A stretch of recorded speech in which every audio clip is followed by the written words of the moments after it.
Hello বন্ধুরা, good morning. How are you? Fine. আজকে নতুন বছর সবাইকে শুভকামনা। আর বড়রা আমার প্রণাম নেবেন, ছোটদের আশীর্বাদ। আর আজকে নতুন বছরেতে আমি বানাতে যাচ্ছি এই পটলের তরকারি। আপনারা খেয়ে হবেন। পটলের তরকারি অনেক রকমেরই হয়, শুকনো হয়, ডালনা হয়, বাট আজ আমি বানাতে যাচ্ছি পটল পনিরের তরকারি। এইটা পটল পনিরের তরকারি হবে। এমনি করে ছাড়িয়ে নেবেন, আর মাঝখান থেকে চাকু দিয়ে 2-3 জায়গায় কাট লাগিয়ে নেবেন, যেমনি কি আমি লাগিয়ে আছি। এই দেখুন এইভাবে কাট লাগিয়ে নেবেন। কাট লাগাবার বাদে তখন এটা আমি জলেতে একটু ভিজিয়ে রেখেছি। এবার আমি এটা জল থেকে তুলে হলুদ আর নুন মাখিয়ে তারপরে আমি এটা ভাজা করব। এই দেখুন বন্ধুরা, এমনি নুন আর হলুদ মাখিয়ে রাখলাম। এবার এটাকে আমি ভাজবো। তো কড়াইতে তেল ছাড়তে যাচ্ছি। আজকে আমাদের ষষ্ঠী হচ্ছে, তো ষষ্ঠী পুজোর জন্যে নিরামিষই খাবার খেতে হয়।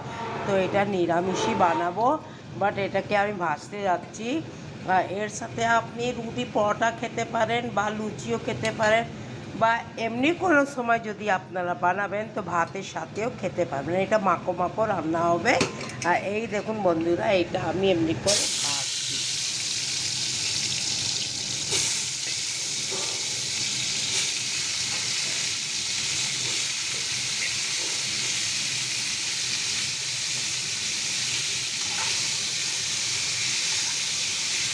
এটা একটু ভাজা ভাজা হবে, তারপরে এটা আমি মশলা বানাতে যাচ্ছি। এই দেখুন বন্ধুরা, এমনি করে ভাজা ভাজা হয়ে গেলেই বাস এইটা এবার আমি নামিয়ে নিচ্ছি। এটা হচ্ছে পটল পনিরের তরকারি।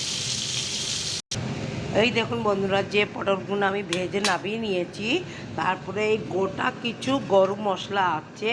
সেই গোটা গরম মশলাতে লবঙ্গ নিয়েছি, দালচিনি নিয়েছি, 2টো এলাচ নিয়েছি, 2টো তেজপাতা নিয়েছি। আর এদিকে এই মশলাটা আমি রেডি করে আছি। এতে টমেটোর আছে, আর আদা আছে, জিরে আছে। এইগুলো দিয়ে আমি সব পিষে নিয়েছি, এটা পেস্ট বানিয়েছি। আর এতে সবুজ লঙ্কা দিয়েছি, একটু হলুদ দিয়েছি, সব দিয়ে আমি এটাকে পেস্ট বানিয়ে নিয়েছি, যাতে কি এই পেস্টটাই তরকারির মধ্যে দেবো। এখন আমি দিলাম এই ফোড়নটা দিয়ে দিয়েছি, একটুখানি নাড়াচাড়া করে বন্ধুরা। এবার আমি এতে দেব এই যে মশলাটা বানিয়ে আছি, সেই মশলাটা দেব।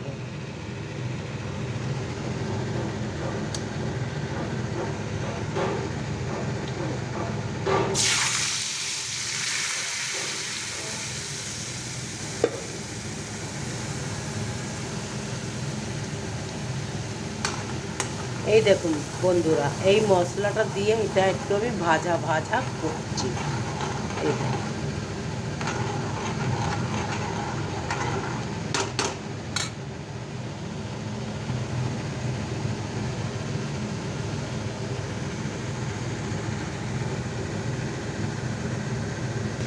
এই দেখুন বন্ধুরা, ভাজা ভাজা মশলাটা আমার হচ্ছে। এতে আমি 1 চামচে ধনে পেশা দিলাম। এই দেখুন, একটু কম লাগলে আপনারা একটু আরও দিতে পারেন। এই দেখুন, আমি 1.5 চামচে দিলাম এতে ধনে পেশা। আর একটুখানি আমি এতে দেব লাল সিমলা মির্চ, হচ্ছে এটা কাশ্মীরি মির্চ হচ্ছে, যাতে কি এইটা আমি দিলাম কাশ্মীরি মির্চ। এটা কাশ্মীরি মির্চ দিয়ে একটুখানি আমি এটা নাড়াচাড়া করছি বন্ধুরা। এটা ভালো করে একটু ভাজা ভাজা হয়ে গেলে একটু তেল তেল বেরোবে, তারপরে আমি এতে পটলটা ছাড়ব। এইটা একটা নতুন রকমের তরকারি হচ্ছে পটলের। আর এতে আমি লাস্টে দেব এই যে পনিরটা বানিয়ে রেখে আছি, এটা ঘরের পনির হচ্ছে। এই দুধ ফেটে গিয়েছিলো, ওইটা ছেঁকে রেখেছি, এইটা আমি দেব লাস্টে। তো এইটা হচ্ছে পটল আর পনিরের তরকারি। এইটা একটা নতুন রকমের রেসিপি হচ্ছে বন্ধুরা, আপনাদের সাথে আমি শেয়ার করলাম। এই দেখুন বন্ধুরা, এবার আমার সবজিতে তেল তেল বেরিয়ে এসেছে। আর এবার আমি একটু এতে লবণ দেবো, আপনি নিজের স্বাদ অনুসারে দেবেন, আমি নিজের স্বাদ অনুসারে দিচ্ছি। এটা রুটি পরোটার সাথে খাবে। মা ষষ্ঠী, আজকে আমাদের উপোস হচ্ছে ষষ্ঠী দিনে, এই জন্য পুরো নিরামিষই রান্না হচ্ছে এটা। আর এবার এতে আমি দিচ্ছি এই যে পটলটা ভেজে রেখেছিলাম বন্ধুরা, এই পটলটা এতে আমি ছেড়ে দিলাম। এই দেখুন বন্ধুরা, এই মাখো হচ্ছে, মাখো মাখো তেল তেল বেরিয়ে এসছে। এবার আমি একটুখানি এতে 1 কাপের মতন আমি এতে দুধ ছাড়লাম। এই দুধ ছেড়ে একটু ভালো মতন হয়ে যাবে এতে।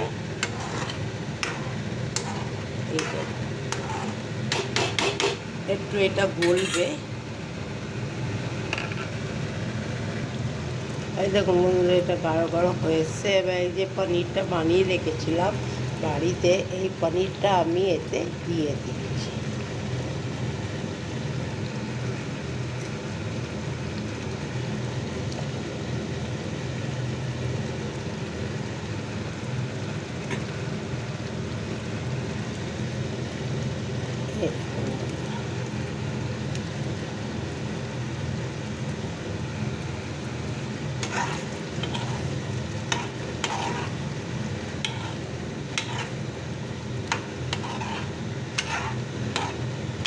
এটা খেতে খুব টেস্টি হবে, আর খুব দুর্দান্ত হবে, আর খুব ভালো হবে, খুব ইয়ামি হবে।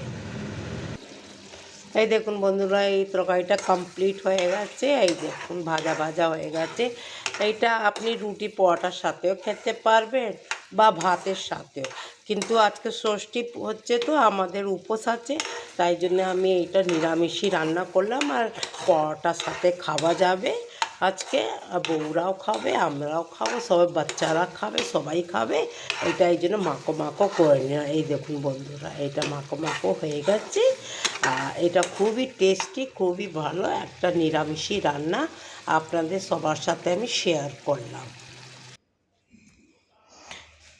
এই দেখুন বন্ধুরা, পটল পনির বানিয়েছি, খুবই টেস্টি, খুবই আমি আপনাদের সাথে শেয়ার করলাম। কোথা থেকে দেখছেন ওটা আমাকে বলবেন কমেন্টস করে, আমি থ্যাংক ইউ জানাবো। আজকে এটা নিরামিষই রান্না করেছি ষষ্ঠীতে।